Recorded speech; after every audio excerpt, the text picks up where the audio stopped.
네, 오늘 통신 및 네트워크 개론 네 번째 시간이에요. 출결 상태에 대해서는 전자 출결 시스템에서 확인을 하시되 어, 바뀌었더라고요. 주소가 롤북 포스텍 ac.kr 확인해 주세요. 그 다음에 어나운스먼트로는 핸드아웃 for 챕터 1을 업데이트했어요. 왜냐하면 좀 이따 말하겠지만 약간 잘못된 부분이 있고 어, 그래서 어쨌든 업데이트를 했고요. 페이지는 여기 요 페이지만 업데이트했어요. 그러니까 뭐 여기 18페이지에서 여기 난만 넣으면 돼요. 예, 왜 그런지는 설명을 좀 이따 하겠어요. 핸드아웃 포 챕터 2도 업로드를 했어요. 그래서 여러분들이 패스워드는 소문자로 뭐 ONE, TWO 뭐 이렇게 쓰면 됩니다. 홈워크 4는 곧 올리겠어요. 그래서 다음 주 화요일 수업 전에 해오면 되겠고요. 어쨌든 그 작년 강의에서 오디오 소리가 영 잘못돼 있어서 예, 듣기가 거북하더라고요. 융합부전공은 말했지만 융합부전공 과목을 하나 이상 들으면 이제 신청할 수 있다고 해요. 자, 그 다음에 네, 뭐 강의에는 클릭커블 타임스탬프 넣어주면 좋겠다는 거고요. 네. 커렉션은 이거예요. 지난번에 보면 강의 그 노트에 핸드아웃에 IP 버전 6의 어드레스가 버전 4와 컴패터블 하다는 식으로 써져 있는데 찾아봤어요, 다시. 그랬더니 컴패터블 하게 만드는 기법들이 있는데 일단 말 그대로 IP 버전 4 컴패터블 IP 버전 6 어드레스는 더 이상 쓰지 않는데요. 이렇게 deprecated가 이게 뭐 이렇게 목이 날아갔다 이런 뜻도 되고 더 이상 쓰지 않는다 이런 뜻이죠. 그 다음에 IP 버전 4의 주소를 IP 버전 6에다 임베드 하는 경우인데 이 경우는 여전히 여기도 있지만 IP 버전 6를 어쨌든 인식할 수 있는 그 디바이스여야 한다 이렇게 돼 있어요. 그래서 그냥 쉽게 간단하게 말을 한다면 역시 어드레스 길이가 다르고 어드레싱 하는 방법이 다르기 때문에 컴패터블 하지 않다라고 말하는 게 나을 것 같아요. 네. 자, 그래서 그 페이지를 업데이트 해 주시면 되고요. 우리는 오늘 챕터 1 마지막 부분 끝내고, 그 다음에 챕터 2로 들어가서 뭐 절반 가까이 하고 싶은데, 작년을 보니까 절반은 못할 거고, 하여튼 최대한 빨리 하겠습니다. 지난 클래스 미팅을 리뷰를 하면요. 여러분이 이제 패킷 스위칭과 서킷 스위칭이라는 단어를 알아야 되는데, 클래시컬한 의미와 모던 의미가 서킷 스위칭에서 다르다고 했어요. 클래시컬한 고전적인 의미로는 정말 데디케이티드 되어 있는 서킷을 두 개의 어, 커뮤니케이션 노드, 뭐 소스와 싱크 또는 소스와 데스티네이션이라고 할 수 있는 것에 할당을 해서 통신을 하는 경우인데 현재 그 인터넷에서 만약 예를 들어서 우리가 서킷 스위칭 방법으로 뭐 어떤 서비스를 뭐 커넥션을 제공한다라고 하면 그런 뜻이 아니라 리저브드 된 밴드위스를 제공한다 이렇게 보면 되겠고 실제로 그것은 매우 어려워요 지금은. 왜냐하면 우리가 패킷 단위로 보내고 나중에 보면 알겠지만 모든 패킷을 동등하게 라우터들이 처리하도록 되어 있어요. 일단 기본적으로는. 네, 그래서 쉽지 않다는 것이고요. 그래서 그걸 극복하기 위해서 여러 방법들을 만들고 IP 버전 6에서는 실제로 프라이어타이즈 할 수 있는 그런 것들이 되어 있는데 실제로 어떻게 되어 있는지는 저도 뭐 인터넷 프로토콜 전문가가 아니라서 정확히는 모르겠어요.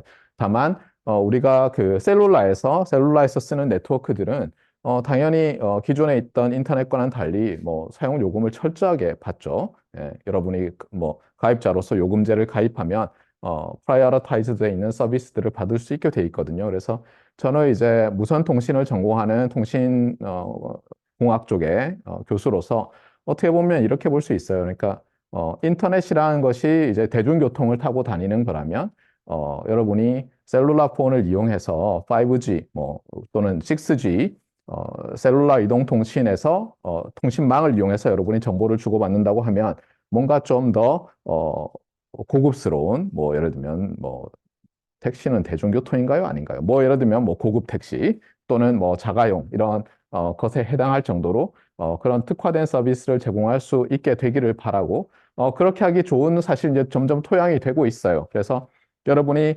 5G 처음에 광고를 할 때 어땠어요? 그 잉글랜드 프리미어 리그에 뜨는 에스모 선수가 어떻게 보면 축구 교실을 한국에 있는 꼬마한테 열어주죠. 그래서 어떤 뭐 홀로그래픽 이미지를 가지고 축구하는 거를 막 보여주는데 어, 이론적으로는 이제 가능한데 실제로 가능하게 하려면 아직 좀 갈 길이 더 멀어서 그랬는지 저는 처음에 그 광고를 보고는 이거 소송감인데 약간 이런 느낌이 좀 들었어요. 그랬더니 아니나 다를까 일부 소비자들이 그 5G 이 서비스가 이상하다 이러면서 법이 과장이다 이러면서 좀 소송을 하고 있나 봐요.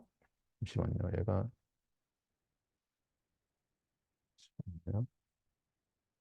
네.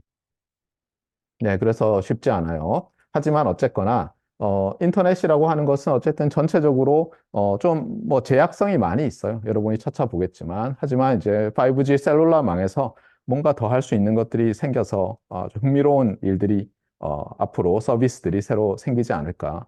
미래는 정말 어떤 일이 생길지 아무도 모른다. 이런 생각을 하고 있어요. 여기서 보면 알겠지만 이제 패킷 스위칭을 하는 이유는 뭐냐? 오늘도 뭐 챕터 2에서 나올 주제긴 하지만 자원을 절약하고 따라서 자원 활용의 효율성을 높이기 위해서예요.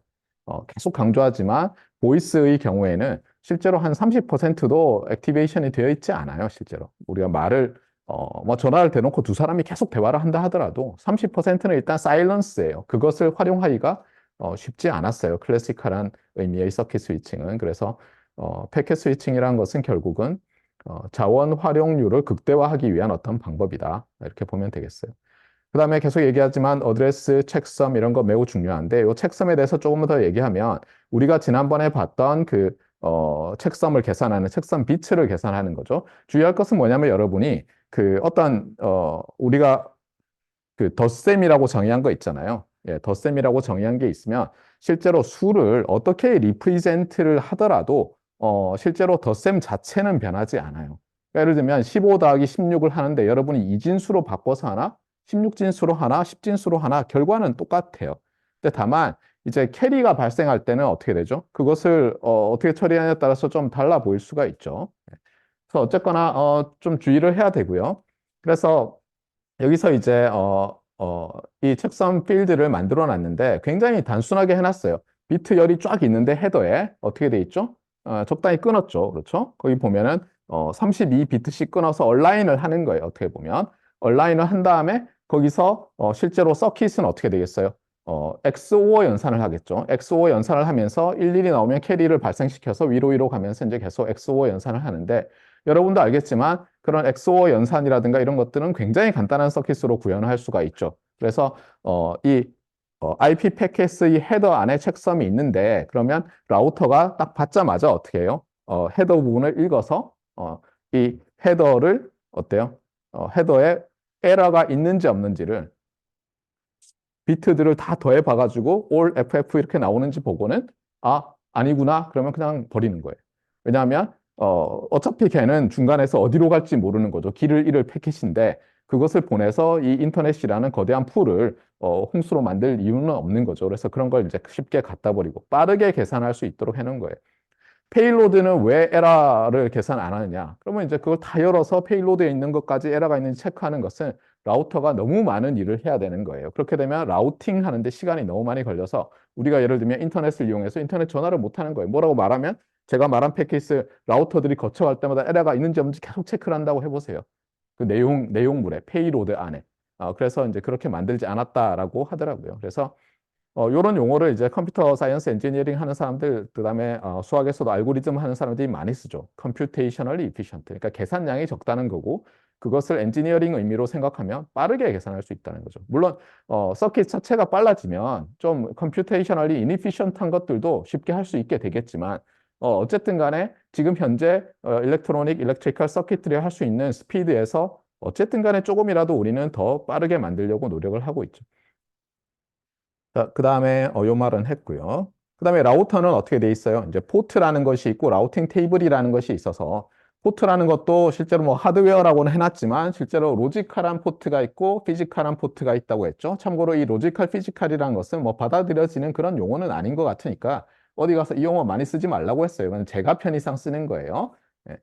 그 다음에 어드레싱은 지난번에도 얘기했지만 지역 베이스로, 위치 베이스로 할당을 해줘야지 우리가 라우팅 테이블 사이즈를 줄일 수 있다고 했어요. 그래서 라우팅 테이블 사이즈를 줄이는 방법으로 로케이션 베이스로 하고 보면은 거기 뭐 롱기스트 프리픽스 어쩌고 해서 어쨌든 이 라우팅 테이블 사이즈를 작게 하려는 노력들이 이 어드레싱 방법에 들어있다고 했고요.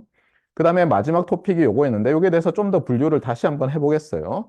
그러니까 통신망에서는 어쨌든 비트 오류가 날 수 있어요. 내가 분명히 0이라고 보냈는데 수신 측에서는 1이라고 오류가 날 수 있어요.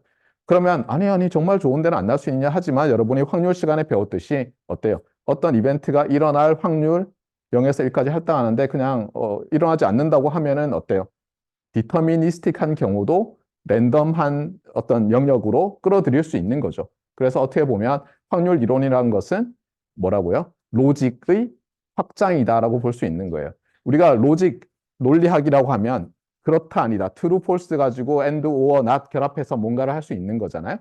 하지만 거기다가 확률이란 개념을 도입하면 로직을 확장할 수 있어요. 그래서 여러분이 확률 시간에 배웠던 뭐 조건부 확률이라든가 토탈 프로바빌리티 티어렘이라든가 베이즈 룰 이런 모든 것들이 사실은 로직을 확장한 것일 뿐이에요. 어쨌거나 그래서 오류가 일단 일어날 수 있다고 생각을 하세요. 그랬을 때 그 오류가 일어나는 패킷이 있다고 합시다. 우리는 지금 네트워크에 대해서 얘기하고 있으니까. 그럼 걔를 어떻게 할 것이냐는 거예요. 만약에 어떤 인포메이션 소스로부터 데스티네이션까지가 하나의 링크가 유니 디렉션 한 방향으로만 있다고 합시다. 그래서 얘가 보내고 얘는 그냥 받을 뿐이지 내가 잘 받았는지 못 받았는지 모른다고 해보세요. 그런데 문제는 이 링크가 뭐 에러 프론이에요. 에러가 있어요. 그러면 어떻게 해야 되겠어요? 어쨌든 간에 이 에러를 극복할 수 있도록 처음부터 이 데이터에다가 더 리던던트한 비트를 첨가해서 보내야 되겠죠. 예를 들면 이렇게 하는 거예요. 내가 한 비트만 보내려고 하는데 오류가 날지 몰라요. 그리고 그 비트가 오류가 날 확률이 뭐 예를 들면 3분의 1이에요. 그럼 상당히 높죠. 그러면 물론 이게 최적의 방법은 아니지만 어떻게 하냐면 한 비트를 보내지 않고 100비트를 보내는데 내가 보내고 싶은 비트가 0이었으면 0을 100번 보내는 거예요. 1이었으면 1을 100번 보내고 그럼 좀 바보 같은 짓이긴 하지만 받은 애가 이제 어떻게 하면 되죠? 제일 간단한 건 0과 1인 걸 세는 거죠. 0이 몇 번 들어왔나 1이 몇 번 들어왔나 이렇게 함으로써 우리가 오류를 어때요? 받은 측에서 얘한테 뭐 보냈는지 물어보지 않고도 어느 정도는 커렉션을 할 수 있죠. 물론 확률적으로 에러 커렉션이 fail 할 확률도 존재하죠. 하지만 그런 확률을 최대한 작게 만드는 거예요. 이번 학기에도 우리 대학원에 오류 정정 부호라는 과목이 아마 개설됐거나 아니면 현대 부호 이론이라는 과목이 개설이 돼 있을 거예요. 그게 하는 게 뭐냐면 그 부호 이론이라는 게 뭐 부호 플러스 마이너스 부호인가? 이게 아니라 지금 말하는 에러 컨트롤 코드 할 때 그 코드를 부호라고 번역을 했어요. 그래서 오류 정정 부호 하면은 에러 컨트롤 코드에 대해서 배우는 과목이고 현대 부호 이론 그러면 Modern Error Control Coding Theory 뭐 이렇게 되는 거예요. 자, 거기에 대해서는 뭐 이 과목의 주제는 아니니까 대충만 설명을 할게요. 그래서 실제 보내려는 비트 수보다 더 많은 비트를 보내요. 근데 너무 많이 보내면 또 비효율적이잖아요. 그래서 최대한 적게 보내면서도 우리가 원하는 그 채널이 어떤 뭐 에러를 어떤 패턴으로 만든다고 하면 그 채널의 행태에 적합하도록 설계를 해요. 오류 정정 부호를. 그리고 보내면 수신 측에서 받아가지고 커렉션을 하는 거예요. 이런 것을 forward error correction이라고 해요. 그러니까 코렉트를 할 때는. 그런데 이제 쌍방향으로 링크가 있다고 하면 이게 굉장히 좀 달라져요. 쌍방향으로 있으면서 특히 링크에 오류가 적다고 해보세요. 어쩌다가 한 번씩 나요. 100비트를 보내면 뭐 안 날 때도 있고 한 비트 정도 날 때도 있다고 해보세요. 그럴 때는 forward error correction을 하는 것보다는 그냥 예를 들면 uncoded인 상태에서 보내요. 또는 어떻게 하냐면 아까처럼 모든 비트를 다 더하면 1이 되게 하는 거예요. 그냥 이렇게 잘라서 자릿수를 맞춰서 더하는 것도 아니고 그냥 쫙 더해서 1이냐 아니냐를 하는 거예요. 그래서 1이 되게 만들었는데 내가 0을 받았어요. 그럼 어딘가 한 비트가 뒤집혔겠죠. 그럼 어떻게 하냐면 얘가 그런 일이 굉장히 적은데 그러면 예를 들면 어크날리지먼트를 보내는 네트워크라고 한다면 에크를 보내는 게 아니라 네크를 보내는 거예요. 보내가지고 에러 났어요 하면 얘가 한 번 더 보내면 되는 거예요. 그래서 오류를 정정하는 방법은 코렉션하는 방법은 크게 두 가지예요. 하나는 forward error correction인데 이것은 쌍방향 링크가 있을 때라도 적용할 수는 있죠. 하지만 이렇게 리퀘스트를 해서 바이디렉셔널 커뮤니케이션 링크가 있을 때 리퀘스트를 하도록 하는 방법은 유니디렉셔널일 때는 좀 어려울 수가 있죠. 그래서 그때마다 좀 다른 방식의 오류 정정 부호를 디자인을 하는 거예요. 그래서 인터넷은 어떻게 돼 있느냐? 예를 들면 아까 말했지만 IP 패킷은 헤더에다가만 몇 개의 패러티 비트 인데 그거를 패러티는 보통 앞에 붙이거나 뒤에 많이 붙이지만 중간에다가 그 책선 필드 안에다가 딱 그렇게 넣어놓는 거예요. 여러분이 지난 시간에 봤고 이번 과제에서도 좀 생각을 했겠지만 자, 그래서 이제 에러 커렉션인데 또 에러 커렉션을 하는 방법이 있고 그다음에 그 책선 비트는 에러 디텍션을 하는 거죠. 참고로 그 책선 비트를 잘 디자인하잖아요. 그러면 어느 정도의 에러 커렉션 케이퍼빌리티도 갖게 만들 수가 있어요.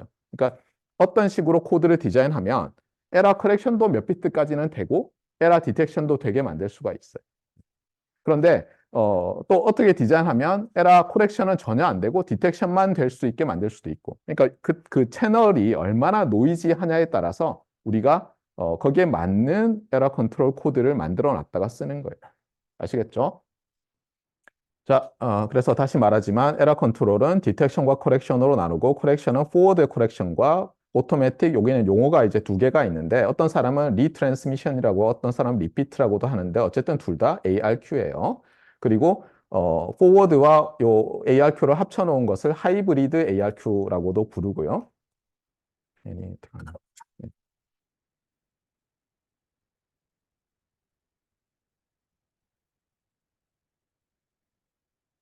근데 사람들이 이제 축약어를 쓰길 좋아하잖아요. 그래서 심지어 이거를 이렇게 요렇게 예전에 썼는데 읽을 때 하크라고 하더라고요. 하크. 그래서 제가 엔지니어들이랑 그 회사에 뭐 대화를 하다가 하크는 이래서 하크? 하크가 뭐지? 그랬더니 이제 하이브리드 ARQ였어요. 어려워요, 용어가. 자, 이렇습니다. 그래서 여기까지가 지난 시간에 한 것이고요. 이제 오늘 할 거는 챕터 1의 마지막 부분, 여전히 에러 컨트롤과 관련된 부분이에요. 더 인터넷에서 에러가 나면 어떻게 할 거냐 관련된 것 얘기를 조금 하고, 그 다음에 우리가 흔히 쓰는 용어들, 뭐 예를 들면 URL이 뭐냐, 뭐 하이퍼링크, 월드 와이드 웹, 뭐 이런 것에 대해서 간단하게 얘기하고, 그 다음에 이제 챕터 2로 넘어가겠어요. 자, 그러면 다시 보도록 하면요. 네, 어디를 봐야 되나요? 네, 여기 보면 되나요? 네. 이 리트랜스미션이라는 것을 이제 하게 돼요. 예. 인터넷에서는 이제 소스가 패킷을 보냈는데 어떤 경우에 이제 다시 이걸 보내는 거예요. 다시. 그러면 도대체 어떤 경우에 다시 보내게 되느냐? 얘가 이제 인터넷에서 특징이 뭐예요? 보통 일방향이 아니라 쌍방향 링크가 다 있죠. 예. 그러면 얘가 보내고 acknowledgement based 시스템이니까 에크가 오면 잘 받았구나라고 알겠죠. 그럼 한 가지 방법은 뭐냐면 내가 이만한 데이터가 있는데 이걸 잘게 패킷으로 쪼갰어요. 그 다음에 어떻게 하냐면 얘가 패킷을 하나 보내요. 그러면 에크가 오겠죠. 잘 받았어. 첫 번째 패킷. 그러면 받고 나면 두 번째 걸 보내요. 그럼 또 잘 받았다고 하면 세 번째 걸 보내요. 이런 굉장히 기본적인 방법이 있겠죠. 좀 이따가 이게 왜 문제가 있는지를 설명을 할 거예요. 예. 자, 그런데 자, 그럼 이건 문제가 없을 때는 보내면 좀 이따가 에크가 오고 보내면 좀 이따 에크가 올 텐데 문제가 생겼어요. 그러면 그게 뭔지 봅시다. 자, 패킷을 보냈어요. 중간에 라우터가 있어요. 얘가 헤더를 깠어요. 그래서 책선 가지고 계산을 쫙 했어요. 더 했어요. 그랬더니 올레프가 아니에요. 뭐지? 그럼 얘는 어떻게 하겠어요? 얘는 드랍을 해버린다고 했죠. 그 자리에서 폐기를 해요. 그 다음에 얘가 알려준다고 했습니까? 안 알려준다고 했습니까? 알려주면은 이제 드랍할 때마다 또 패킷을 보내야 되니까 그냥 가만히 있어요. 모른 척. 그럼 무슨 일이 생기죠? 얘는 에크가 아무리 기다려도 안 오겠죠. 그런데 아까 얘기대로 하면 내가 에크를 받으면 그 다음 패킷을 보내기로 했잖아요. 그럼 무슨 일이 생기죠? 한 번만 드랍 생기면 얘는 영원히 통신이 안 되는 거 아닌가요? 뭐가 좀 이상하죠. 그래서 타임아웃이라는 개념을 도입을 해요. 그래서 이제 에크 베이스트로 죄송합니다. 에크 베이스트로 ARQ가 아니라 에크 베이스트로 우리가 ARQ를 시행할 때는 타임아웃이라는 개념을 도입해서 내가 미리 정해놓은 시간 내에 에크가 안 오면 문제가 있다고 생각해서 자동으로 리트랜스미션을 해요. 아까 제가 뭐랬죠? 받은 애가 다시 보내줘 하면은 보내줄 수도 있다고 했죠. 그렇죠? 이 ARQ라는 것은 여러 방식을 통해서 할 수가 있어요. 여러 방식을 통해서. 예를 들면 네크를 보내줘서 다시 트랜스미션 할 수도 있는 거죠. 아까 말했듯이. 받은 다음에 내가 에러 디텍션을 해보니까 에러가 있어요. 코렉션 하려고 시도했더니 코렉트가 안 돼요. 비트 에러가 너무 많아서. 그러면 어떤 패킷을 보내서 네크 패킷이겠죠. 이거 아닌 것 같아 할 수도 있고 또는 지금처럼 타임아웃 돼버리면 그냥 알아서 다시 보낼 수도 있겠죠. 그래서 이 타임아웃이라는 개념이 더 인터넷에서는 중요해요. 예. 그래서 어크놀리지먼트 패킷을 받으면 그 다음 패킷을 보내고 기본적으로는 시간 내에 못 받으면 그냥 리트랜스미션을 하는 거죠. 자, 그러면 또 어떤 문제가 생기겠어요? 예를 들면 내가 라우터에 바로 연결돼 있는데 이 라우터가 고장이 났어요. 그럼 어떤 일이 생기죠? 얘가 시간 내에 에크를 못 받겠죠, 계속. 왜냐면 보내면 내가 먹통이 됐으니까 가만히 있고, 보내면 가만히 있고, 그럼 무슨 일이 생길까요? 이 라우터에 연결된 모든 애들이 계속해서 보내는 거 아니에요?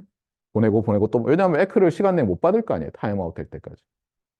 그러면 또 어떤 일이 생깁니까? 이것 때문에 문제가 생길 수 있어요. 예를 들면 라우터가 있고 거기에만 호스트들이 물려 있으면 되는데 여기 라우터가 하나 있어요. 그 다음에 또 라우터가 있다고 해보세요. 그 다음에 얘가 고장이 났어요. 근데 그러면 이제 어떤 패킷들 중에서는 A라는 라우터를 거쳐서 B를 통해서 뭐 C로 가야 되는데 얘가 고장이 나가지고 못 가면 어떻게 되겠어요? 여기서 다른 데로 가는 것도 있음에도 불구하고 여기 있던 호스트들이 계속 보낼 거 아니에요. 그러니까 뭔가 이제 문제가 생기겠죠. 예. 그래서 이런 것들을 방지하기 위한 아이디어들을 추가를 해서 컴퓨터 네트워크가 작동하도록 해놨고 그런 여러 아이디어들 중에서 더 인터넷에서는 몇 가지를 받아들여서 굉장히 디센트럴라이즈드 되어 있는 상태로도 인터넷이 작동하도록 그렇게 해놨어요.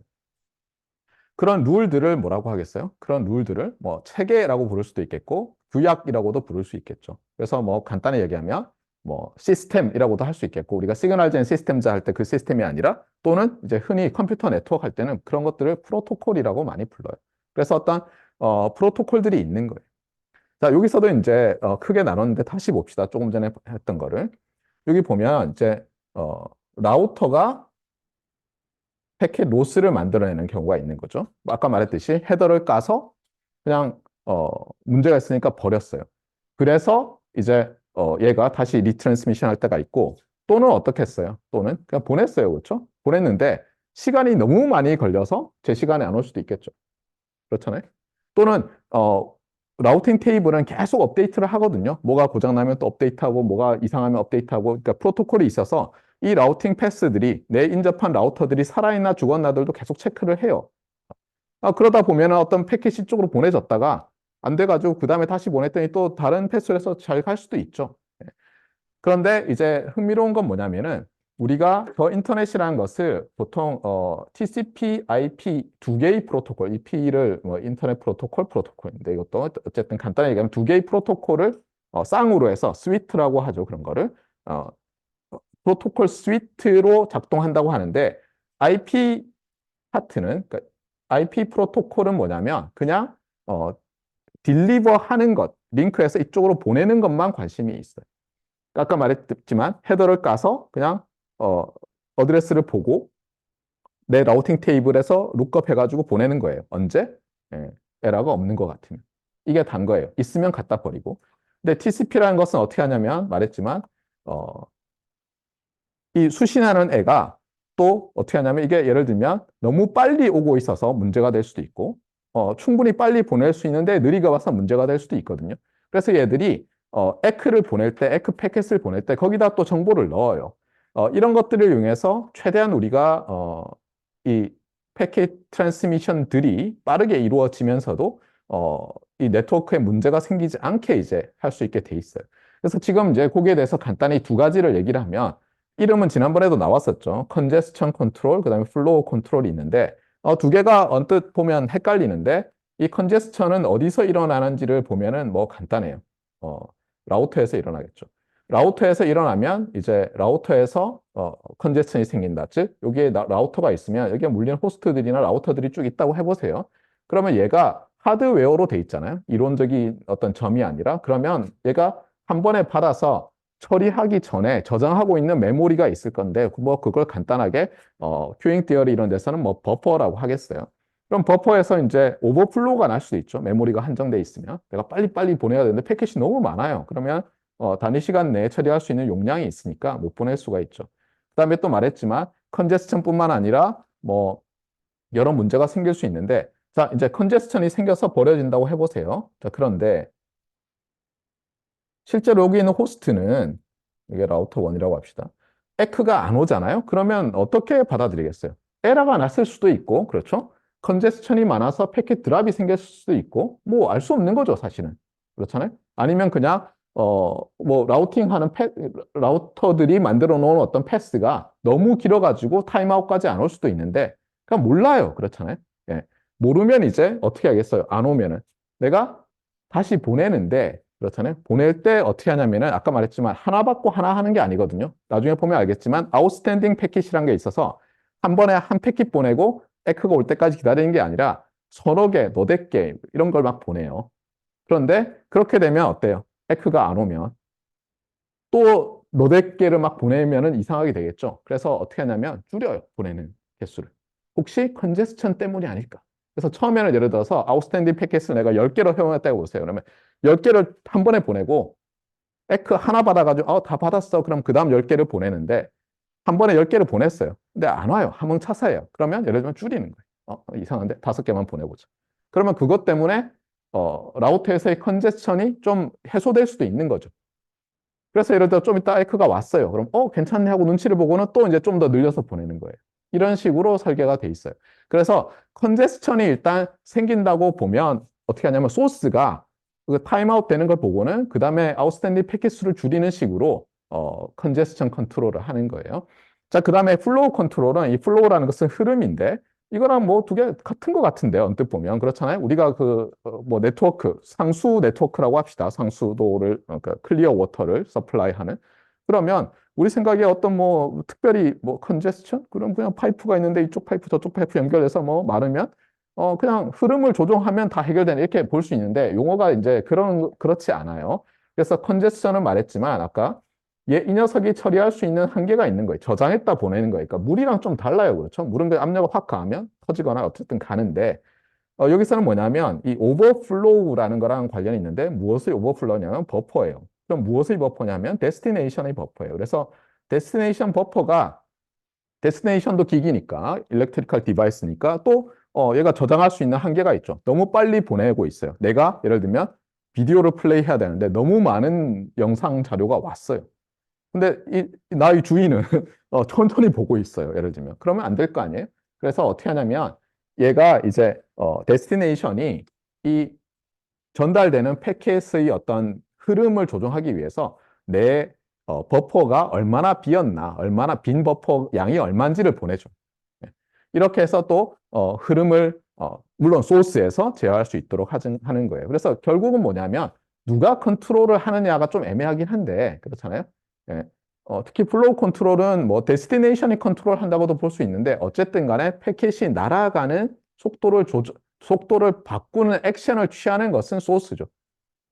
컨제스천일 때는 내가 타임아웃 되는 거 이런 거 보고는 정하는 거고 플로우일 때는 내가 에크 패킷에 까봤더니 데스티네이션이 얼마 버퍼가 비었냐 보고는 내가 판단하는 거예요.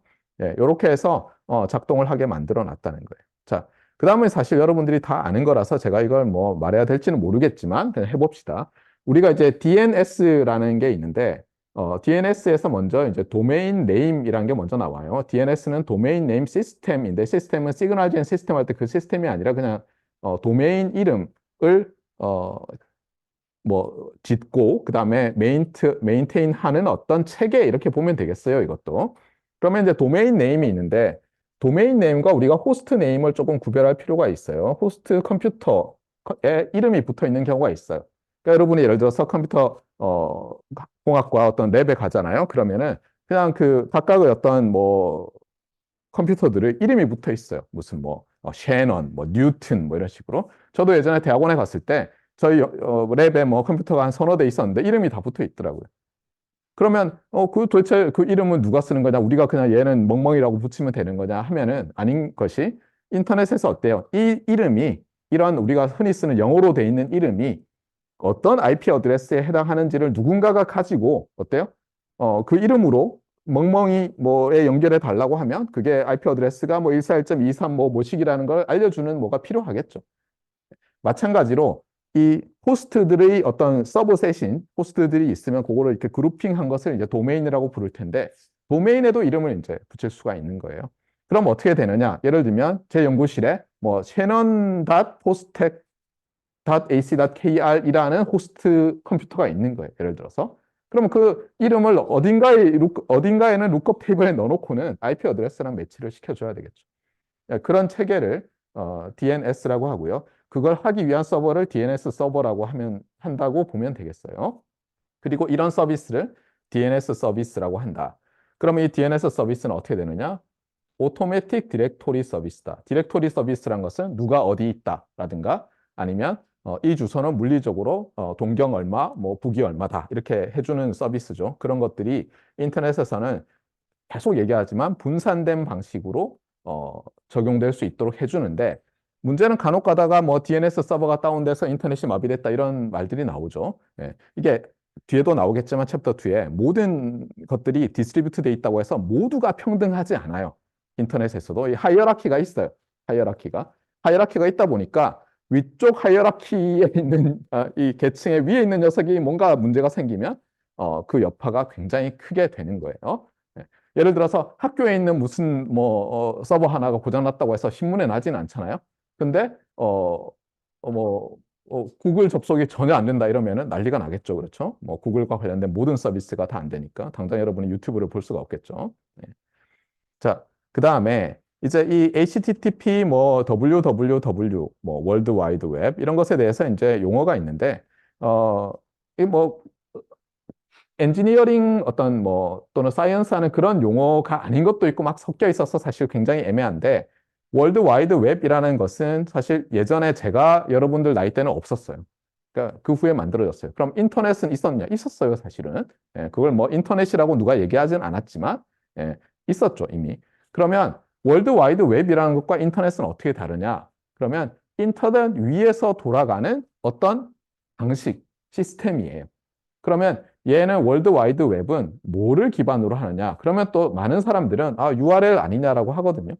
그래서 URL이 뭐냐면 또 Uniform Resource Allocator. 그래서 이제 사용하는 방식들이 있는데 이것은 좀 정확한 말은 아니에요. 왜냐하면은 월드 와이드 웹이 있기 전에도 URL이라는 것은 써왔어요. 실제로 FTP 이런 거 할 때 다 써왔어요. 예. 그래서 실제로 URL이라는 것을 쓰고 그 다음에 특히 여기 나와 있지만 우리가 인터넷이라고 하면 항상 HTTP 또는 HTTPS 이런 걸로 해서 뭐 브라우저 창에다 이렇게 쓰잖아요. 주소를. 맞습니까? 예. 얘가 사실은 핵심이에요. 그리고 여기 나오는 글자가 H가 이게 하이퍼 텍스트라고 돼 있는데 또 관련된 것이 뭐냐면 소위 말하는 하이퍼 링크라는 거죠. 그래서 이것이 굉장히 뭐랄까요?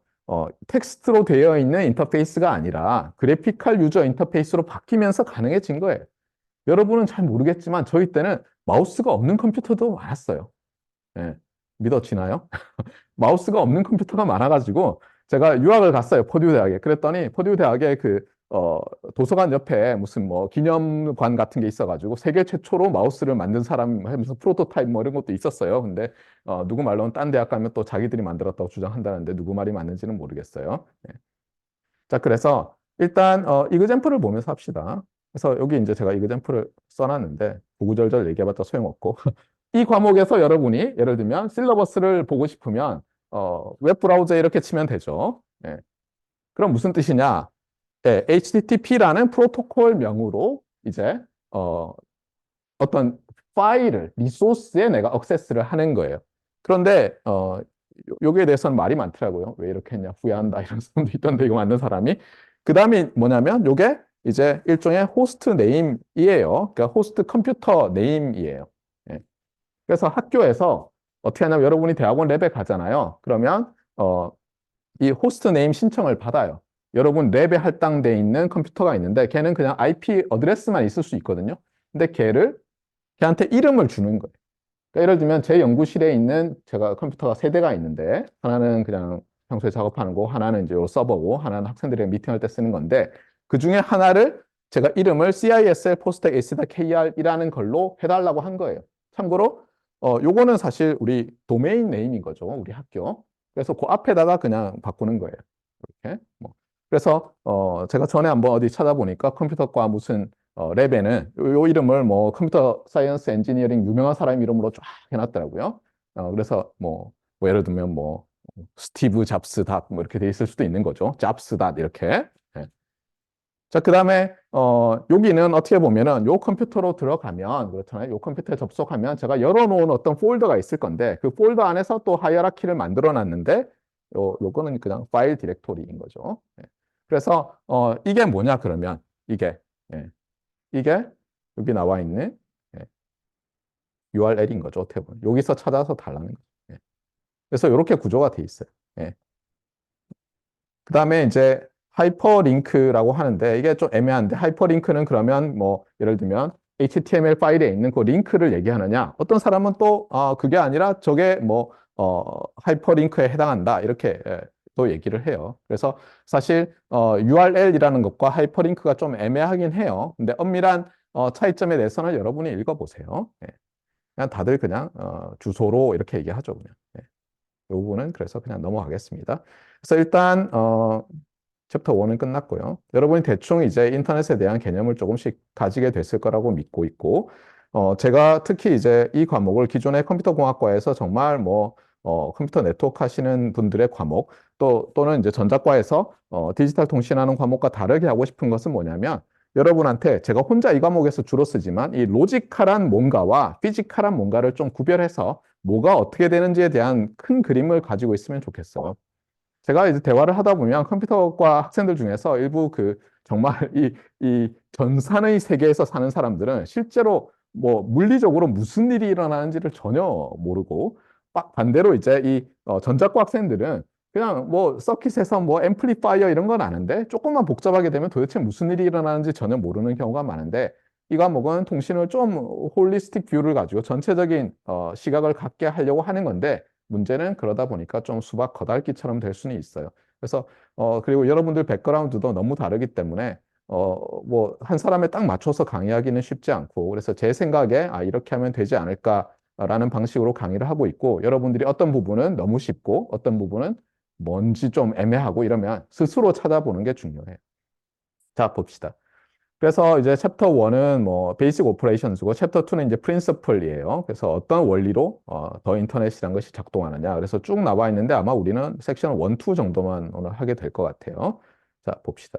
그 전에 이제 인트로덕션이라고 해서 이제 뭐 책의 인트로덕션 덕토리 어떤 포워드들과 제가 생각할 때 중요한 말들 좀 넣었어요. 네. 그래서 첫 번째 질문이 이거예요. 자, 여러분이 예를 들어서 미국에 있는 어떤 그 리소스에 접근을 하려고 한다고 합시다. 어떤 컴퓨터에 있는, 호스트에 있는 리소스에 접근을 하려고 해요. 그냥 PDF 파일이라고 합시다. 그러면 이 리퀘스트를 보내면 도대체 이 정보가 어떻게 해서 전달되느냐는 거예요. 근데 놀라운 건 뭐냐면 제가 여기는 뭐 이미 답을 사실상 써놨지만 제가 처음 이 과목을 개설해 질문했을 때 어떤 학생이 뭐라고 하냐면 미국이면 위성으로 오지 않을까요? 이렇게 얘기를 하더라고요. 예. 그건 마치 전자전기공학과 학부에 다니는 학생한테 우리 벽면에 있는 저 콘센트에서 나오는 거는 직류가 아니고 교류예요. 그랬대. 교류였어요? 하는 거랑 저는 매우 사실 비슷했어요. 근데 여러분 중에 혹시 직류 아니었어? 그러면 조용히 여러분의 있는 거기 이렇게 두 줄로 지우고 교류 이렇게 써놓도록 하세요. 자, 실제로 여러분이 그러니까 어떤 굉장히 멀리 있는 지구 반대편에 있는 호스트에 있는 자료를 가져온다, 접속한다, 인터넷을 통해서. 그러면 어떻게 됩니까? 예, 해저 케이블을 통해서 그 멀리서 오는 거예요. 해저 케이블을 통해서. 그래서 뭐 언더워터 케이블 또는 서브마린 케이블을 통해서 온다고 보면 되는 거예요. 그러니까 지구 표면에 있는 거예요. 지구가 이렇게 있잖아요. 그러면 여기가 뭐 이렇게 우리나라가 있고 여기 일본 있고 그러면 어디서 뭐 해서 해저 케이블로 이렇게 오는 거예요. 해저 케이블. 그래서 이제 어떤 이그젬플이 있느냐? 제가 이제 파이낸셜 시그널 프로세싱 이런 데 관심이 있어요. 그래서 저 나이 좀 되면 이제 은퇴가 십몇 년밖에 안 남았고 은퇴하고 나면 뭐 하지? 더 늙기 전에 뭔가를 해봐야지 이러면서 특히 나는 똑똑하니까 뭐 주식시장에 바보들이 우글대니까 가서 조금만 투자하면 막 몇 천억을 벌 거야 이런 생각을 흔히들 하죠. 예. 그래서 이제 좀 물어봤어요. 페이스북에 가가지고 일부러 뭐 주식 투자하는 사람들 친하게 지내가지고 형님 뭐 어떻게 하고 계시나요? 이러면은 놀랍게도 제가 아는 어떤 전업 투자자 분이 그 해운대 있잖아요. 부산에. 거기에 그 오피스텔을 얻어가지고 거기서 근무하시더라고요. 그래서 뻑하면은 뭐냐면 이러시는 거예요. 금요일 날 한 오후 3시 반이 되잖아요. 그럼 이번 주 일정 끝 집에 가야지 하면서 이제 뭐 서울 간다는 거예요.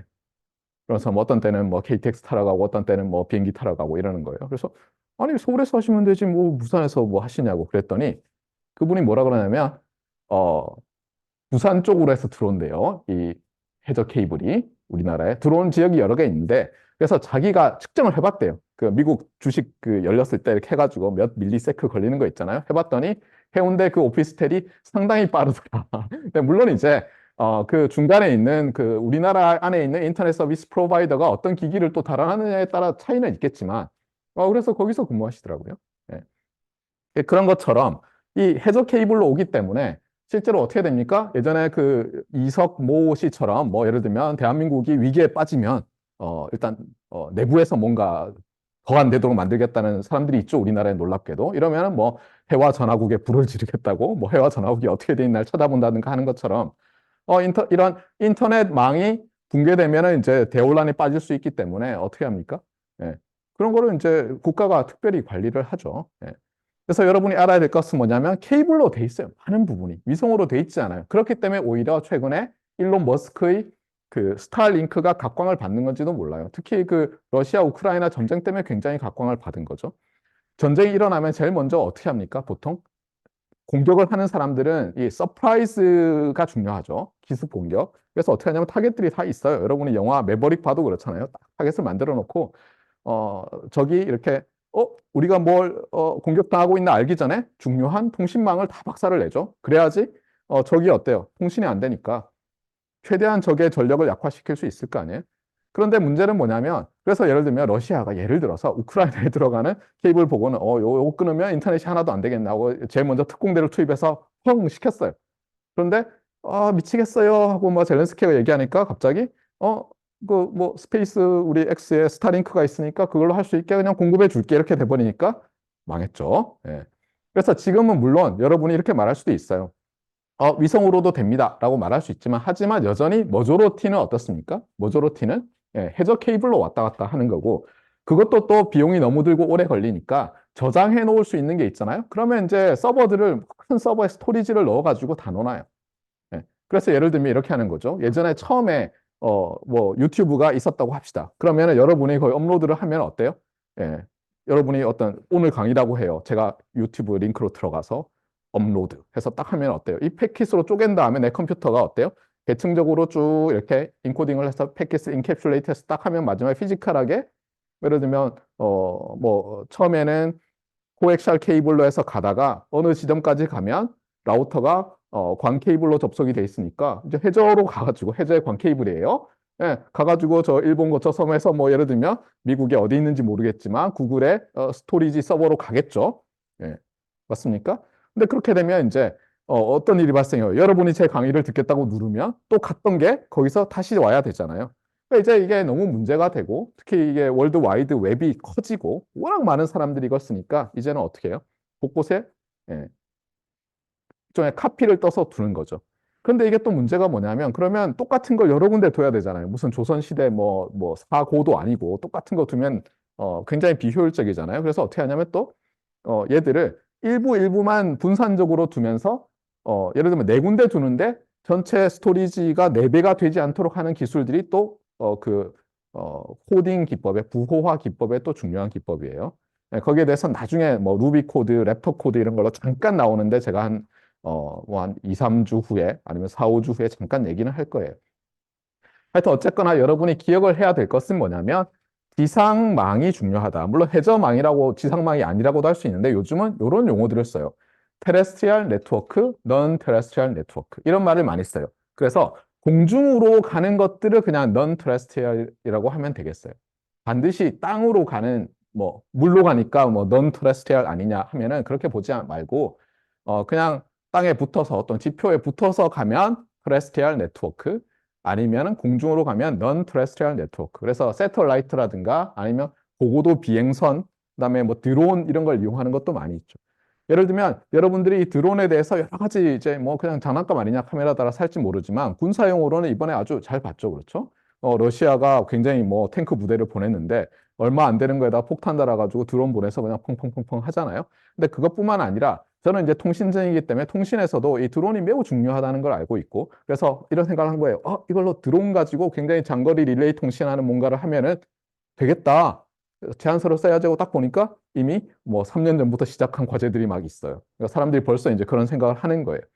왜냐하면 우리가 여러분도 이제 곧 느끼게 되겠지만 특히 통신 실험하는 학생들은 알겠지만 우리가 전송하는 이 통신 신호는 안테나를 통해서 이 안테나에 인가되는 게 사람이 이렇게 귀에 대고 이러기 때문에 1와트 정도밖에 안 돼요, 최대. 그런데 멀리 멀리 가야 될 거 아니에요. 그런데 여러분이 예를 들어서 LG동에 엘리베이터를 타고 있어요. 잘 안 되죠. 우리는 여기 뭐 안 달아놨으니까. 건물에 들어와도 지하에 가면 잘 안 되고 이렇잖아요. 그런데 놀랍게도 1와트만 되더라도 여기에 뭐 별로 가리는 게 없어요. 예를 들면 LG동 옥상에서 호미곶까지 20km인데 그냥 보내면 받아줘요. 그러니까 막는 게 없잖아요. 그러면 굉장히 멀리 가요. 우리가 생각하는 것보다.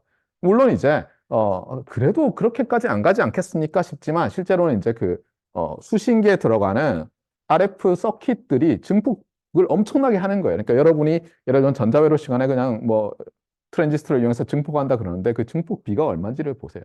정말 그 안테나를 통해서 거기도 요만한 안테나 있을 거 아니에요? 그러면 우리가 보낸 것 중에서 방사된 것 중에 얼마가 들어오겠어요? 별로 안 들어오잖아요. 그 아주 미약한 신호를 증폭해서 서킷을 드라이브 하는데 이게 라인 오브 사이트면 뭐 20km는 쉬워요. 그리고 제가 작년에 무슨 과제를 하나 해봤는데 한 1와트 정도 되는 걸로 예를 들면은 우리 울릉도에 성인봉이라고 있잖아요. 제일 높은 그게 높이가 한 1km 되거든요. 그러면 여러분이 지구의 크기 공유를 생각하면은 한 120km까지는 보여요. 그런데 130km, 40km 돼도 신호가 그냥 오는데 1와트짜리로 보내도 수신이 돼요. 100km에 가리지만 않으면. 자, 근데 드론을 띄웠다고 해보세요. 1km 위에. 그럼 걔가 벌써 100km를 커버할 수 있죠. 이렇게 원뿔로. 대단한 거예요. 그러면 그 100km 안에서 어쨌든 하늘에 1km 높이로 보낼 수만 있으면 그냥 통신이 되는 거거든요. 자, 다시 돌아와서. 하여튼 이 non-terrestrial 네트워크는 엄청난 앞으로 어플리케이션들이 있지 않을까. 단지 드론에 카메라 다는 것 이런 것뿐만 아니라 지난번에 모 국가에서 보면은 막 풍선 같은 거를 다른 나라에 보내서 첩보로 썼는데 거기도 통신기가 달려 있겠죠. 송수신기가. 굉장히 높고 뭐 이러면은 위성 통신보다 훨씬 더 저렴하게 할 수도 있을 거예요. 자, 어쨌거나 그래서 TN, NTN이라는 용어에 대해서는 여러분이 꼭 알아주면 좋겠고, 지금까지는 TN, 트레스리얼 네트워크였다. 인터넷은 대부분의 부분이. 이렇게 보면 되겠어요. 자, 그 다음에 이제 이 용어들이 나오는데 네트워크에서 두 개의 호스트가 커넥트 돼 있다는 게 무슨 뜻이냐? 그러면 이렇게 보면 되겠어요. 얘가 이 호스트 A와 호스트 B가 이 인터넷을 통해서 패켓을 주고 받을 수 있다. 알겠어요?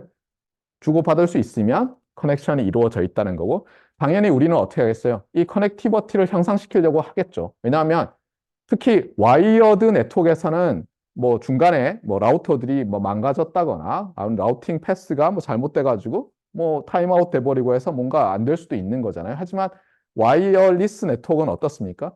예를 들면 비가 오면 여러분 새털라이트 디쉬를 통해서 보는 뭐 예를 들면 BS2 방송이 잘 안 보일 수 있죠. 여러분이 아마 경험을 했을 거예요. 그런 것처럼 이제 이 커넥티버티가 나쁠 수도 있어요. 커넥션이 잘 되다가 안 되다가. 그래서 어쨌든 간에 사람들은 이 모든 디바이스들이 커넥티버티가 높도록 만들고 싶어요. 그래서 이제 여러 가지 연구를 하는데 문제는 뭐겠어요? 언제나 그렇듯이 자원을 많이 투입하면 서비스는 향상되는데 가격이 올라가는. 예, 그렇죠? 예. 많이 투입하면 향상되지만 가격이 올라가고 이 시장 경제하에서는 어떻습니까? 가격이 안 높으면서 동일한 서비스나 더 좋은 서비스를 제공해야지 소비자들이 찾죠. 마찬가지예요. 예. 이 인터넷이란 것도 무슨 뭐 선한 사람들이 있어가지고 그 사람들이 자기가 열심히 쎄 빠지게 일해서 돈 번 거 가지고 다른 사람들을 위해서 네트워크를 깔아놓고 그걸 메인테인하고 하는 게 아니죠. 그렇죠? 예. 누군가는 투자를 하는 거고 거기서부터 수익을 얻으려고 하는 거거든요. 그러다 보면 이제 경제 논리가 들어가죠. 이제 쥐어짜야죠. 그렇죠? 어떻게 쓰든 간에. 그래서 코스트를 낮추려고 하는데 여기 나오는 이제 단어 중에서 중요한 게 뭐냐면 코스트를 낮추는 방법 중에는 공유라는 게 있어요. 뭐 사실 여러분도 공유 경제 이런 말을 최근에 많이 들었을 텐데 어, 사람들이 보니까 이 자원들이 너무 놀고 있더라는 거예요. 예를 들면 소카 이런 거 나왔을 때 뭐라고 했냐면 저기 주차장을 보라는 거예요. 지금. 예를 들면 우리 교직원들 여러분들이 또는 교수들이 차를 타고 왔어요. 자, 그러고 나서 퇴근할 때까지 그냥 저기 있어요. 이게 말이 되냐는 거예요. 저 차가 한 대가 가격이 얼만데. 그렇잖아요? 물론 푼돈인 사람도 있겠지만 대부분의 사람들에게는 비싼 차죠. 그래서 생각한 게 뭐예요? 저거를 쉐어하면은 뭔가 비용을 줄일 수 있지 않겠냐. 그러니까 이게 코스트 그러면 해결 방법이 그냥 쉐어로 자동으로 나오는 시대가 된 거예요. 예전에는 그게 어려웠어요. 그렇잖아요. 제가 예를 들어 차를 대놨는데 저게 누구 차인지, 저 사람이 내가 다른 사람이 한테 빌려줄 생각이 있는 건지, 가격이 얼마에 빌려주려고 하는 건지 모르는데 이제는 어때요? 통신이 발달하면서 점점점 그런 게 쉬워질 수 있는 거고, 심지어 그래서 아직은 개개인이 빌려주는 건 아니지만 예를 들면 이런 거죠. 뭐 에어비앤비가 아니라 에어비앤비는 집을 빌려주는 거잖아요. 내 집을. 근데 차도 빌려줄 수 있을지 모르잖아요. 근데 아직은 그렇게는 돼 있지 않고 어떻게 합니까? 지금은 이제 어떤 회사가 있는 거죠. 그래서 회사가 자기들이 차를 사놓고 사람들한테 그냥 빌려주는 거죠. 네. 그렇게 하자는 거예요. 인터넷도 똑같은 거예요.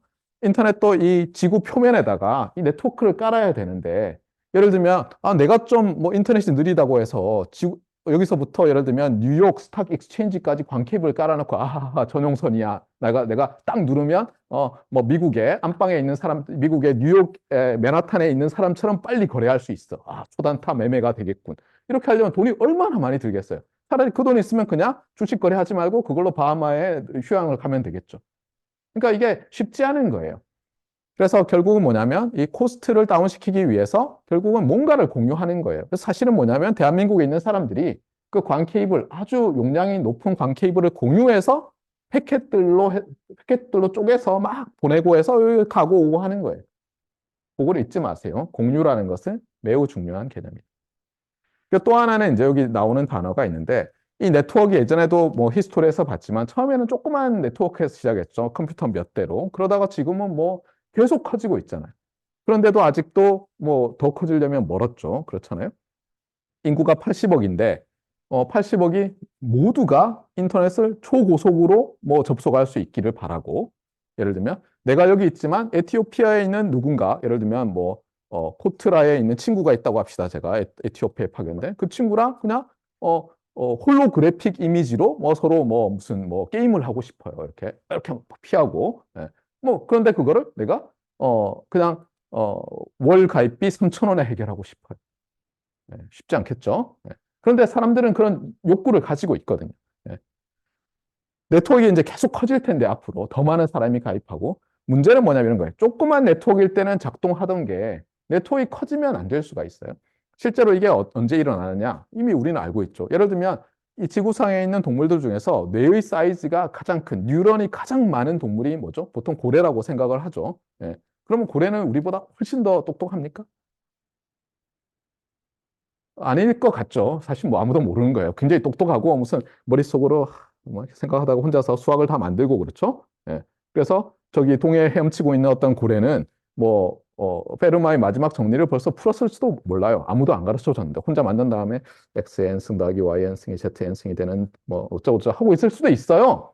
그런데 많은 사람들이 생각하는 건 뭐냐면 이 개별적인 어떤 그 뉴런들이 어느 정도 작을 때는 또 그걸로 할 수 있는 게 적지만 어느 정도 늘어나다 보면 갑자기 폭발적으로 뭘 할 수 있는 게 늘어나다가 그 다음에는 또 정체되는 것 같다는 거예요. 예. 사실 어떻게 보면 우리가 인간이 뭐 누가 그러잖아요. 영화 보면 우리 뇌의 뭐 30%만 쓰고 있다. 사실일 수도 있어요. 그러면 더 많이 왜 못 쓰느냐? 이 안에서도 통신이 잘 안 되는 거예요. 여러분도 간혹 가다 술을 마시면 여기서 자아가 한 3개쯤 돼가지고 딴소리를 막 하는 걸 느낄 거 아니에요? 컨트롤이 안 되고. 나는 저 친구랑 악수를 하고 싶은데 뭐 주먹을 날리고 있어요. 그렇죠? 뭐 나는 그냥 건배라고 했는데 보니까 확 쥐어가지고 손에서 피가 나고 있어요. 뭐 나도 컨트롤이 안 되는데. 마찬가지로 여러분이 나중에 보면 알겠지만 인구가 많다고 해서 그 나라가 반드시 가장 강한 회사를 가지지도 않아요. 왜냐하면 조직이 있거든요. 스타트업을 열었어요. 10명이 시작했어요. 마음이 너무 잘 맞아요. 막 성장을 해요. 그래서 우리가 10명을 더 뽑자. 그랬더니 갑자기 여러분의 그 조직 문화가 개판이 돼버려요. 컨트롤이 안 돼요. 모여가지고 회의를 해도 안 되고 왜 그렇겠어요? 이게 숫자가 늘어날 때 예전처럼 그 동일한 뭔가가 되질 않아요. 많은 경우에.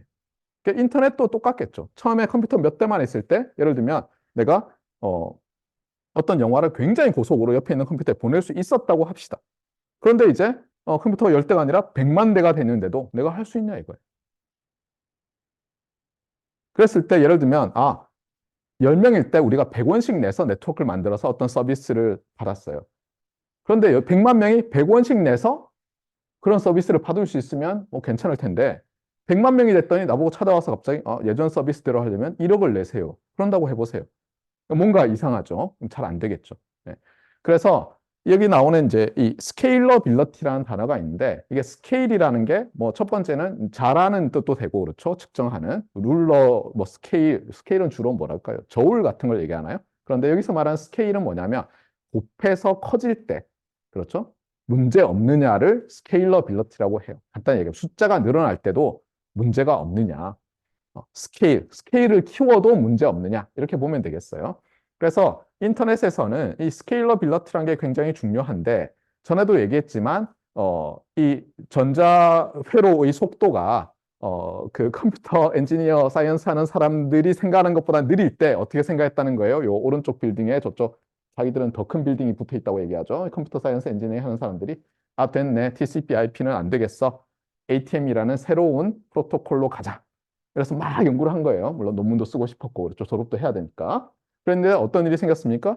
갑자기 여기서 알았어, 조금만 기다려 그러더니 굉장히 빠른 트랜지스터 뭐 해서 트랜지스터 만들고 그럼 트랜지스터 가지고 뭘 만들어요? CPU를 만들고 뭐 또는 무슨 뭐 메모리도 만들고 뭐 이렇게 하니까 갑자기 확 빨라지니까 여기 있던 사람들이 뭐라 그래요? 잠깐 TCP/IP를 조금 고쳐가지고도 충분히 되겠어. 지금 늘어나는 이 인터넷 사용자 수요를 충분히 충족시키겠어. 가격이 그렇게 비쌀 것 같지 않아. 이렇게 된 거예요. 그리고 또 하나는 뭐냐면 예전에 제가 95년에 뭐 이제 겨우 중앙일보 뭐 인터넷 뉴스 이런 거 보려고 막 모세익 브라우저를 열어서 볼 때와는 달리 또 이 옵티컬 일렉트로닉스라고 해야 되나요? 이 광전자공학 쪽이 엄청나게 발전을 했어요. 그때보다. 가격도 엄청나게 싸지고. 예를 들면 제가 기억하는 게 뭐냐면 예전에 그 대학원 다닐 때 제 연구 실험실 앞이 그 메일룸이었어요. 그러니까 우편물 있는. 그런데 거기 그러니까 이제 선배들이 왔다 갔다 할 거 아니에요. 한국인 선배가. 그래서 모 선배가 지나가는데 뭐 소포를 받아서 뭐 드디어 왔군 이걸로 실험할 수 있겠어 하면서 막 그래서 형 뭐예요? 그랬더니 예. 뭐냐면 광 케이블이 있는데 이걸 접속을 해야 될 거 아니에요. 그럼 우리 생각에 그냥 광 케이블 청테이프로 감으면 그냥 두 개가 됩니까? 아니죠. 그 절단면이 있으면 걔가 어떻겠어요? 그럼 반사가 일어나서 엉망이 되겠죠.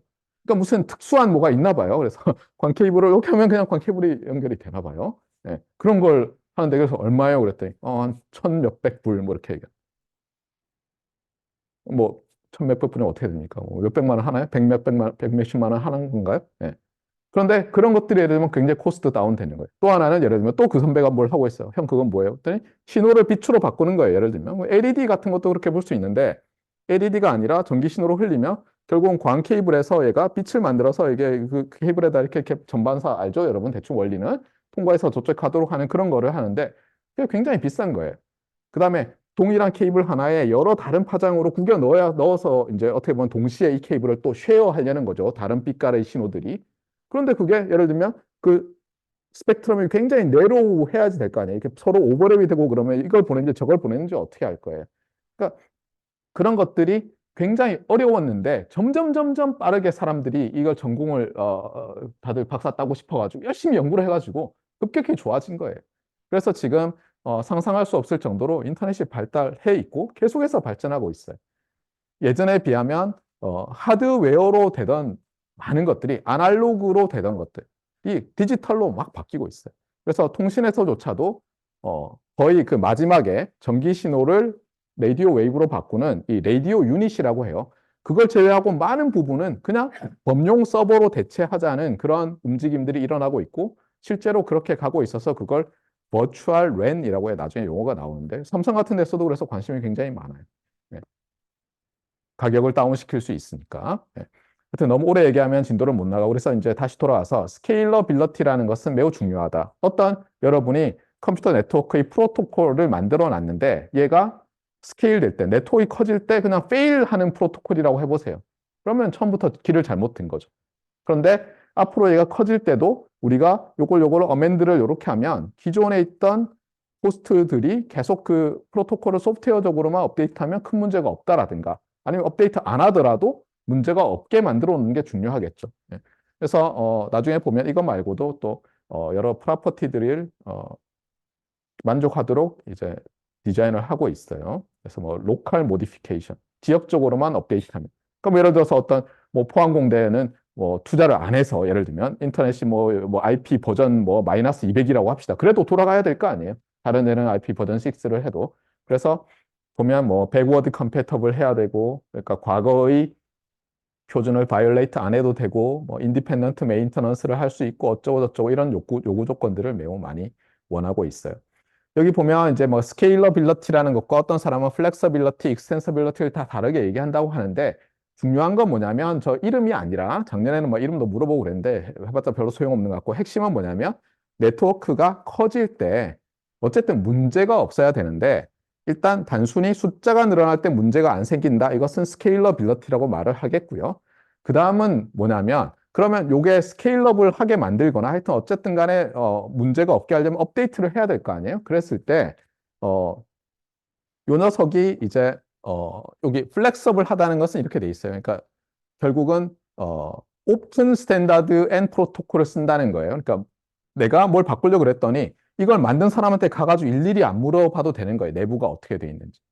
예를 들면 표준화를 딱 해놓는 거예요. 아, 요거는 이런 식으로 주고받게 해놓는다. 그러면 가운데 어떻게 돼 있는지 알 필요가 없는 거죠. 업그레이드 하려고 할 때.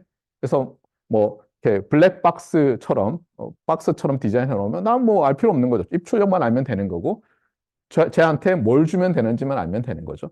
네, 그런 식으로 만들고, 또 뭐 모듈러, 그러니까 어떤 모듈을 갖다 붙이면 되게 만들고, 이런 것들이 이제 많이 진행이 되고 있어요. 그래서 아까 말한 버추얼라이즈드 랜에서도 계층을 쫙 나눠서 어떤 그 버추얼라이즈드 랜을 연구하는 사람들이 있어가지고 입출력을 딱 정해요. 서로 협의를 해서. 그러고 나면 소프트웨어 하는 사람들은 그 입출력에 맞게 어떤 알고리즘을 만들면 되고, 하드웨어 하는 사람들은 그 입출력이 어때요? 로지컬한 어떤 신호가 피지컬한 서킷들을 통해서 전달되게만 만들면 되는 거니까. 예. 그런 일들을 많이 하고 있다. 그래서 결국은 메인터넌스가 쉬워야 되고, 업그레이드가 쉬워야 되고, 그다음에 스케일업을 해야 된다. 그런 걸 위해서 사람들이 뭐 계속 인터넷에 있는 여러 프로토콜들을 어멘드하고 있다. 이렇게 보면 되겠어요. 자, 요 그림은 이제 여러분이 그 네트워크 관련해서 이제 많이 보는 그런 그림이에요. 예. 그래서 여기 동그라미들이 호스트라고 합시다. 여기는 참고로 뭐 라우터는 없는데, 아니면 얘들이 다 라우터들이고 여기에 호스트들이 달려 있다고 봐도 돼요. 근데 어쨌든 지금은 그냥 서로 커뮤니케이션을 하고 싶은 녀석들, 디바이스들이라고 합시다. 그랬을 때 A라고 돼 있는 건 뭐냐면 이렇게 링크가 어때요? 선 하나로 돼 있고 중간중간에 이제 호스트들 또는 뭐 라우터라고 해도 되는데 있는 거죠. 이런 모양을 좋아요. 체인 토폴로지라고 부르겠어요. 그래프 중에 특별한 경우죠. 이 그래프에는 어때요? 버텍스가 6개 있는 거죠. 예, 엣지는 5개 있는, 하나, 맞죠? 그렇죠? 있는 거고. 그 다음에 C를 봅시다. C. 이건 트리라고 돼 있는데, 그럼 트리면 보통 루트가 있고 리프가 있고 이렇잖아요. 그럼 뭐 어디가 루트예요? 뭐 여기서 좀 애매하긴 한데, 얘를 이제 옆으로 놓으면 하나, 그 다음에 여기서 둘로 갈라지고 위에서 둘로 갈라지니까 뭐 트리라고 볼 수 있겠네요. 그렇죠? 예. 그 다음에 얘는 뭐예요? 얘는 트리랑은 좀 다르죠. 이런 거는 이제 사이클이 있다라고 하죠. 그렇죠? 그래서 이런 걸 링이라고 하면 되겠구나. 그 다음에 여기는 이제 뭐 가운데다 놨는데 이게 예전에 고전적인 전화국 같은 거죠. 사실 여기서는 얘들이 호스트들이고 얘가 라우터라고 부르면 되는 거죠. 예. 뭐 괜찮네.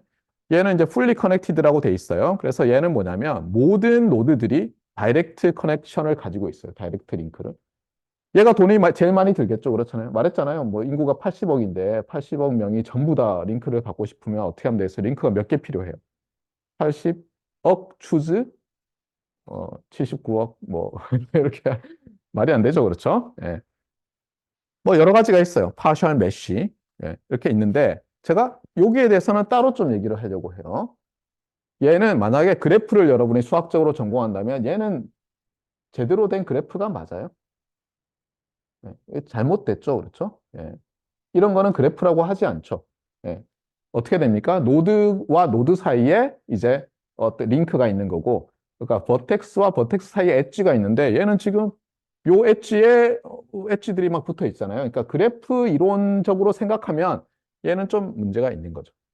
근데 사실은 나중에 보면 얘가 요렇게 워킹하는 거랑 비슷해요. 그런데 어쨌거나. 그래서 얘는 이제 보통 버스라고 하고 우리가 버스 탄다 할 때 그 버스가 아니라 실제로 디지털 시스템에서 말하는 어떤 버스죠. 그렇죠? 예. 굉장히 독특하고 제가 재밌는 여러 가지 현상들이 있어요. 그래서 이렇게 돼 있는데 이 얘기를 왜 하느냐? 곧 나오겠지만 더 인터넷이라는 것은 여긴 넘어갈게요. 별로 안 중요하니까. 이렇게 돼 있다고 보면 맞아요. 말했지만 fully connected 돼 있는 메쉬가 아니에요. 왜 그렇게 안 한다고요? 리소스가 너무 필요하고 코스트가 너무 비싸죠. 그래서 뭔가 공유를 해야 되는데 사람들이 그냥 공유할 때도 아무렇게나 하지 않고 하이어라키, 계층을 만들어 놨다고 했어요. 그래서 이렇게 돼 있는데 요거를 부분을 보시면 어떻게 됐냐면 요거는 링이죠. 그렇죠? 상당히 링 비슷하죠. 그다음에 요거는 트리 비슷하죠. 그래서 여기 보면 뭐 나중에 버스도 있는데 아까 말했던 그런 어떤 그 네트워크 토폴로지들이 막 섞여 있어요. 네, 어느 하나로만 돼 있는 거 아니에요. 트리처럼 돼 있으면 어디 하나 꽝 하면 안 되겠죠. 그다음에 또 하나는 뭐냐면 말했지만 사이클이라는 게 있는데 굳이 이런 게 필요하냐 싶지만 앞에서도 여러분이 뭐 이미 고등학교 때나 중학교 때 이런 그래프에 관심 있는 학생들은 뭐 알겠지만 이게 링이 좋은 게 뭐죠? 링이 좋은 게 이렇게 돼 있을 때 하나 끊어지면 어때요? 얘도 얘랑 못하고 얘도 얘랑 통신이 안 되는데 여기서는 얘가 끊어지면 이렇게 못하면 얘가 돌아서 갈 수도 있는 거죠. 그렇죠? 예. 그러니까 이게 어떻게 보면 리던던트 하지만 장점이 반드시 있거든요. 그래서 인터넷은 이런 여러 그래프의 그래피컬한 토폴로지들이 결합돼 있고 특히 이제 하이어라키가 있어서 요 메인테인 할 때 어떻게 되냐면 얘들이 어떤 일종의 랭킹이 있어요. 랭크 계급이 있어요. 예. 근데 여기서는 그 자세한 계급에 대해서 말하지 않고 그냥 제일 상위에 있는 요 네트워크 부분을 백본 네트워크라고 하겠고요. 그 다음에 이제 책마다 이름이 다 달라요. 근데 이 저자들은 백본이 가장 상위에 있다면 그 다음을 리저널, 지역, 그 다음에 여기는 액세스, 로컬 이렇게 부르겠다는 거예요. 근데 반드시 이게 맞는 건 아니에요. 근데 다만 여러분이 누가 이런 용어들로 부르면 대충 하이어라키 상에 어디 위치하는지는 알 필요가 있어요. 네. 자, 그러면 이런 식으로 여러 토폴로지가 결합되어 있는 형태로 하이어라키를 이루고 있다 보면 되겠고요. 그래서 이게 이제 지난번에 아까 얘기했던 그 해저 케이블과 관련된 그림인데 예. 여기도 뭐라고 돼 있냐면 글로벌 인터넷 그다음에 백본 맵이라고 돼 있죠. 그러니까 그전에는 그냥 적당히 알다가 저게 어떻게 보면 가장 상위에 있는 거구나. 가장 큼직큼직한 것들이구나 하고 보면 우리는 이제 관심사가 아까도 말했지만 여기죠. 여기 어디 보면 보겠지만 사실 한 군데는 아니에요. 그렇죠? 여기 보면 아마 인천인 것 같고 여기는 당진쯤 되나요? 네, 그다음에 여기 부산인 것 같고 아닌가요? 거제도인가? 하여튼 부산에 있는 것 같아요. 그렇죠? 그 제 페이스북 친구분 말처럼. 그러니까 어쨌든 간에 굉장히 빠르게 뭔가 해서 여기 안 나와 있지만 뭐 어떻게 되지 않을까요? 그렇죠? 네. 그렇다고 합니다. 저는 측정 안 해봤어요. 네. 그래서 이런 그림을 봤을 때도 이게 인터넷 백본 맵이구나. 알겠어요. 여기 있네요. 그렇죠? 네. 거제도 맞는 것 같은데요? 아닌가요? 이거? 거제도 맞죠? 이거? 예. 그래서 여기 보면은 부산으로 들어오고요. 굉장히 많이. 예, 일본 통해서 들어오는 것도 있고, 이렇게 돼 있고, 거제도, 이렇게, 여기도 있네요. 여기 어딘가요? 정확히. 제가 이 동네 이름을 모르겠어요. 예. 태안반도? 예. 이렇다고 합니다. 그러니까 그분 말이 맞는 것 같죠? 예. 그래서 여기도 있지만, 앞에는 이제 백본 네트워크 또는 뭐 맵이라고 돼 있었고, 여기는 뭐라고 돼 있어요? 서브마린 케이블 맵이라고 돼 있죠. 뭐 공중으로 오지는 않을 거 아니에요. 그렇잖아요. 예. 그래서 이제 요즘 그 양안 관계가 좀 험악해져서 혹시 뭐 전쟁이 나면 어떻게 되나 그러는데 어, 일부 사람들이 뭐라고 하냐면 만약 중국이 대만을 공격하잖아요. 그럼 한국 사람들은 바로 알 거다. 뭐 이런 말을 하면서 저기 뭐 저는 정확히 뭐 못 봤지만 이게 잘 보면 뭐 요 근처에 케이블이 많은데 이거를 이제 모 나라가 다 끊고 시작할 거다. 뭐 이런 얘기가 있어요. 믿거나 말거나. 네. 자, 여기는 넘어가겠습니다. 그 다음에 오늘 이제 수업 뭐 하다 보니까 진도 많이 나가야 되는데 2.2는 전혀 못 나갔고 2.1이 거의 다 됐는데 여러분이 이제 어쨌든 이공계생이잖아요. 그러면 아마 이게 발명이라는 단어와 굉장히 친숙했을 거예요. 여러분 일생 동안. 그러면서 이제 어떤 게 좋은 발명인가? 여러분 중에서는 학생과학 발명품 대회 이런 데 막 나갔던 학생도 있고 상 받은 학생도 있고 나가려고 했는데 학교에서 선생님이 됐네, 야, 이대는 아니야 해서 못 나가서 막 열받은 사람도 있고 참고로 저는 마지막이에요. 그렇죠? 예. 제가 초등학교 6학년 때, 그, 부서가 있었어요. 옛날에는 학생과학 발명품 대회에 뭐 무슨 부로 해서 지원을 하는데 과학 완구를 만들어서 이제 출품하는 게 있었어요. 그래서 제가, 자기 부상 열차를 요만큼 레일을 만들어서 이렇게 얘가 슝 가는 걸 만들면 좋겠다고 생각해서 혼자서 막 생각을 했어요. 그래가지고 이제, 이걸로 해야 되겠다고 이제 담임선생님께 얘기했더니, 그거 있는 거 아니야? 그걸 왜 하니? 그래서 이제 디스커리지를 시키시더라고요. 아직도 한이 맺혔어요. 예. 디스커리지야말로 해서는 안 될 일인데 그렇잖아요. 예. 어차피 해봐 그러면 하다가 잘 못했겠죠, 그렇죠? 예. 집에서 자기 부상이 잘 됐을지 모르겠어요. 뭐 혹시 모르죠. 또 굉장히 지금 뭐 전 세계에 뭐 여러분들 어디 관광지 가보면 꼭 이렇게 뭐 열차가 이렇게 가는 뭐 그런 거 만들어 온 데 많잖아요. 일본이나 유럽에 가면 거기에 혹시 뭐 제가 만든 무슨 조 컴퍼니가 만든 자기 부상 열차가 다니고 있을 수도 있어요. 완구로 아무도 모르지만. 그러면 이제 여러분이 그 위대한 발명들이 뭘까? 이것은 어떻게 우리가 재현할 수 있는가? 물론 발명을 재현하는 게 아니라 우리는 새로운 발명을 하고 싶죠.